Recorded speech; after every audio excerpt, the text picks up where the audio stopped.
Kahit na ano pa mang bagay sa mundo kapag nasosobrahan, hindi talaga maganda sa katawan. Eto na nga, mga signs na sinasabi sa iyo ng katawan mong sumosobra ka na, and I mean sobra, na sa naiinom mong kape. Eto mga yan, hali kayo, pag-usapan natin yan. Alam ko naman, ang kape ay isa sa mga go-to drinks natin, alam na alam natin yan lahat. At ako mismo, nung ako ay nag-aaral pa lamang sa medical school at pati na rin nung nutrition school, coffee is life talaga at mahirap talagang tanggihan ang pagyayaya ng mga kaklase at kabarkada kapag ang kwentuhan ay idadaan sa kape. Ito na yung mga signs na sobra ka na sa naiinom mong kape. Una, pwede kang maging anxious. Ang kwento kasi niyan, ang caffeine na laman ng kape ay nakikipag-unahan sa receptor ng adenosine at nagre-release yan ng adrenaline o yung fight or flight hormone, kaya nag-i-increase kayo ng energy.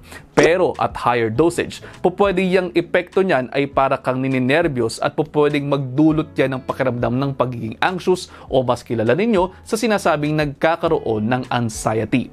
Actually, nakalista na yan sa DSM o yung Diagnostic and Statistical Manual of Mental Disorders. Yan ay yung tinatawag na caffeine-induced anxiety disorder. O diba? Kaya wag masyadong marami, hanggang 3 to 4 cups lamang sa isang araw. Pero wag din naman pong lalagpasan ng alauna ng hapon ng pag-inom ninyo kung kayo ay nakararanas na din ng ikalawang sign natin na sobra-sobra na nainom mong kape, insomnia. Again, too much caffeine intake pwede pong makagambala sa restorative sleep. Nakita na rin po sa mga pag-aaral na ang mataas na intake ng kape ay nagpapahirap din sa pagtulog ng ibang mga tao.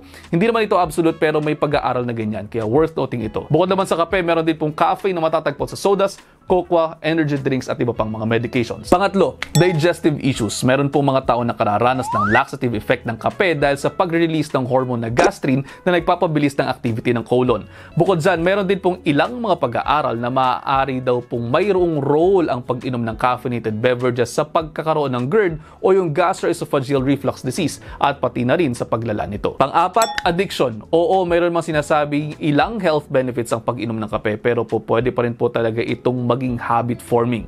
Sabi nga natin nung simula, ako mismo, parang ang hirap tanggihan noon ang kape lalo na at higit kung parati mo yung nakikita at natitikman. Although hindi naman parati pwede po mag-develop ang tao ng dependency dito kung hindi maagapan. Hindi naman masyadong malala ang addiction sa kape. Konting restraint lamang for around 2 weeks pwede na pong bumalik sa dati ang inyong tolerance. At panglima naman, pagtaas ng blood pressure. Ang kwento kasi niyan, pwede pong makapagpakabog ng dibdib ang kape at pwede yan pong magdulot ng pagtaas ng blood pressure dahil sa stimulatory effect nito sa nervous system. Kapag mataas ang blood pressure, pwedeng tumaas din ang risk ng heart disease at stroke.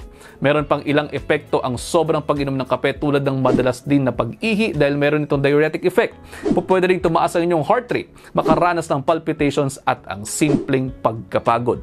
At ayun na nga, sabi ko nga po sa inyo, ayaw na ayaw ko lang naman talagang nagkakasakit kayo kaya narito pa rin po ako nagpapaalaala sa inyo. At sa huli, tayo-tayo lang din naman talaga ang magtutulong-tulungan kaya naman yun lang for now, i-digest nyo muna dahil ang gusto ko ay healthy kayong lahat. See you in the next episode. Ingat.